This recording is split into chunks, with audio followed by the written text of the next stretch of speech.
It is back to school season and I got a lot of requests last year about how I structured my personal writing semester, and I'm doing another one this time for fall, and I thought I would share that process. I have admittedly been out of university for a while now, but back to school just hits every time I'm walking through the grocery store now and I see all of the like back to school supplies. I remember when I'd finally get to have like a new pair of jeans because it was the new year, I'd grown out of the last ones. Oh, yes. Now I would say that half of this writing semester is really about like purposeful, dedicated study of a certain thing, sometimes a very granular thing. We'll get to that in a bit. And the other half is just about having structured time with which to complete my WIP. So last year I was very specific about class time, and I'm being a little bit chiller this year in comparison, but I do still have a syllabi for each of the classes. I have a little checklist I have made for both before the semester starts. I will at some point stop with the quotation marks, but not yet apparently. A little checklist so that I can give myself check marks, a little gold star for completing things also across the semester. That's a new addition from last year, so let's just go ahead and dive in, shall we? Now, when I looked into brainstorming this semester, kind of like at the start of August, I really looked over what I wanted to change from last year. This is the fun part about being both like student, professor, oh, and like the dean and registrar too. The first step, of course, has to begin with what classes I want to take. Last summer when I did this, I had 5. I think that's too many. So I sort of narrowed in on what my specific interests are, what I want to dig into, what I want to spend some independent study time on. You get it. For example, I was looking at my WIPs and I often struggle with the first line, the opening line of my stories. Now sometimes it hits and I nail it in one, but I'd say that's probably close to like 20 to 30% of the time, which means 70 to 80% of the time I am agonizing over those first lines, and I will continuously revisit that first line, tinker with it, think it's okay for now, get a little bit farther in the rest of the story, have to come back, have to tinker with it again. On and on it goes, honestly, through like multiple drafts of the entire story. I just don't quite feel satisfied with that opening line until finally somehow I am, and I would just like that process to be a little bit quicker. Oh, itch, itch, itch, itch. Buffy is right here. You're here. She's here. Yeah. Yeah. So that is why my first class is functional first lines. I decided to name them fun things this year as well. Less 101 style and more just functional first line-esque. So other ideas for when you're brainstorming things, maybe you notice in your own stories you tend to like start fizzling out around the 40-50%, somewhere around that middle. You're just not feeling as solid about things. Maybe you've kind of figured out that it's a structural issue where you're just not certain about that aspect of storytelling. Then maybe what you could do is have like a little structure class, pick up some craft books, watch Lizelle's series on the fun and games section. You could really work to dissect books in your own genre and see what they do for that kind of area around the 40-50% mark. You know, there's some fun things there. Or maybe you want to make your writing more lyrical, so you could have a focus on poetry. Maybe eventually you want to go the traditional publishing route, so you want to kind of start crafting queries, playing around with that.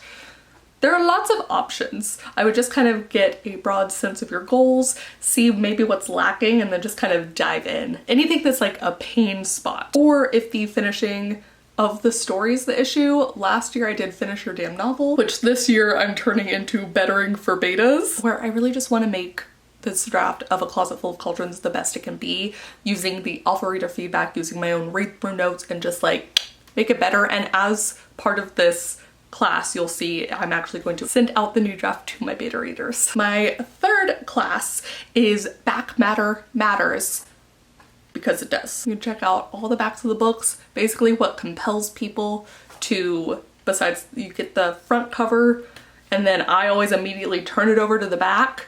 You know, when I'm scrolling and buying stuff online, I'm reading that description, and so it copy matters. So that's what I would like to get better at as well. So once I came to my 3 classes, once I knew what I was going to be taking and focusing on this fall, I decided to come up with the main goal of the class and then some kind of sub goals with the ultimate hope to kind of do a week by week sort of syllabus. Yeah. But first, I get to give myself some gold stars. Other things on this checklist are also inspired by classes that I took in school. So like for world geography, I get to give myself a little check mark, a little star. If I design a map for my current WIP, lunchtime inspired creating a meal or a specific dish that my main character would really love, maybe even something I could integrate into the story. Got history with a one-page synopsis of what happens in the world before my story starts. PE is yoga for writers.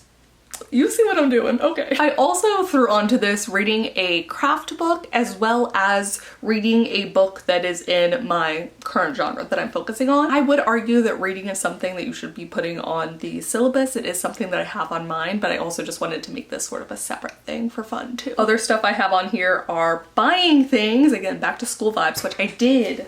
Ooh, look at this cute little notebook I got. While I was driving up to Ohio to help my brother move in, I got to visit Jessica and go to the bookstore that is near her that I love so much, and they had so many great things, but I also found this cute little notebook. I don't know if you can see that it's like textured on, I don't know that you can see that. Oh well, it's textured. It's very cool. It also kind of goes with this other thing I got when I was with my other brother in St. Louis. Anyways, so I get to check that off the list. I'm gonna try not to buy anything else, but it calls to you sometimes, you know? Now, like I said, to make the syllabus, I started with my main goal, and I just kind of brainstormed some sub goals. I'm gonna show you it here so you can kind of see literally as I went down the process.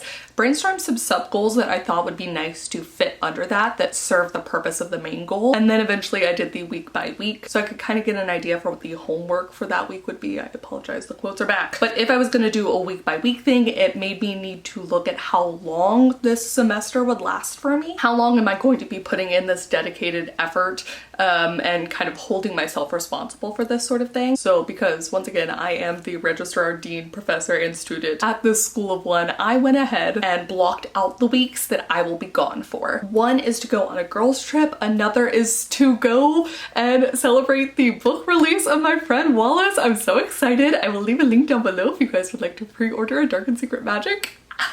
Very excited for that. And then another is vacation that I put in quotes because it's a writing retreat, and I will be working on it, but I will be with other writers, which is the best kind of place you can be. So for example, for my functional first lines class, the end goal that I had in mind was to craft a banger of an opening line for each of the first 3 books in my Paranormal Professional Organizer mystery series. That the first one is A Closet Full of Cauldrons. I do have the title definitely for the second one, tinkering with the third. And then I called this checkpoints, I think, initially, but things that I thought would be helpful are analyzing the opening lines of my own favorite books and seeing how much those opening lines really play into what the rest of the book is about. How important are they? How much do they give away? Or are they kind of really just designed to like pull you in and don't need to have as much to do with the rest of the book? Question. I am doing a specific video on this for Goodreads Choice Award winners, so again, more like research and analysis. Also taking a little fun trip to the library. Oh my god, like a school trip. Anyways.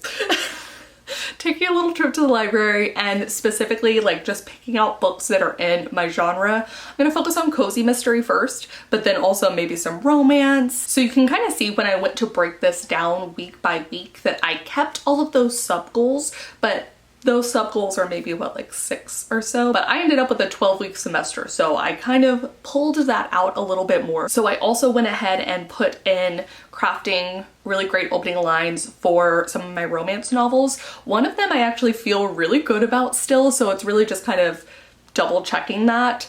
Kind of I would like to nail, by this time I should have finished the handwritten version of this draft, so I'd like to nail the opening line for this story. But then also I thought it would be fun to analyze short stories where they, you know, obviously have much fewer words that they're contending with. So how, like, I feel like there's something that can be learned from that, how like quickly you have to pull people in with a short story potentially, and seeing if that makes a difference in their opening lines. I also think opening lines of poetry would be really interesting. So just doing a little bit more research. Again, this is just like dedicated focus time on this specific thing. And then finally, to kind of celebrate what might be like a finals week sort of vibe, I thought it would be fun to do a live stream, have kind of a generator going, and then just we could all craft opening first lines based off of the generator. that sounds fun.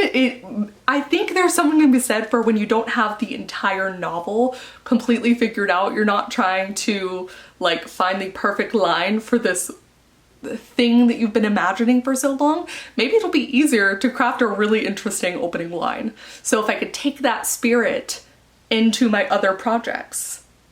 Now, as a comparison point, my Bettering for Betas class is literally like, just keep writing, just keep writing, just keep writing. But I did come up with some fun things to celebrate. I think I'm gonna do a little origami bat that I can like make when I finish a chapter and then move over to like maybe a little glass jar. And I think the visual representation of filling that jar with each of the chapters I complete will be really awesome.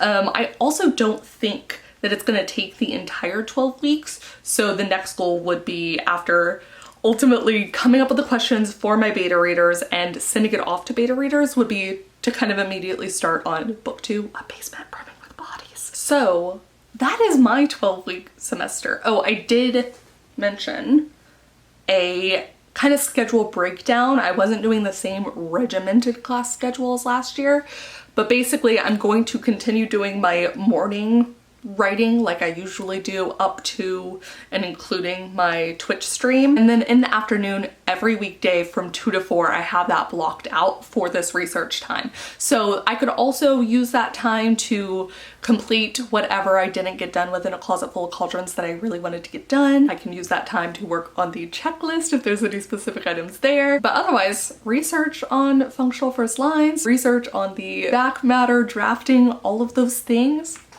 Yeah, 2 to 4. Now this 2 to 4 time isn't always going to be possible. Like the first week I have to take the girls to the vet, so all 3 of them, it's very stressful. So I won't get to do that day. And I also, you know, with my migraines and IBS, like, you know, sometimes 2 to 4 is just not gonna work. That's just how it is. But ideally I have that time carved out each day, like a mental note. I'm gonna see it every time I open my planner, every time I open my journal.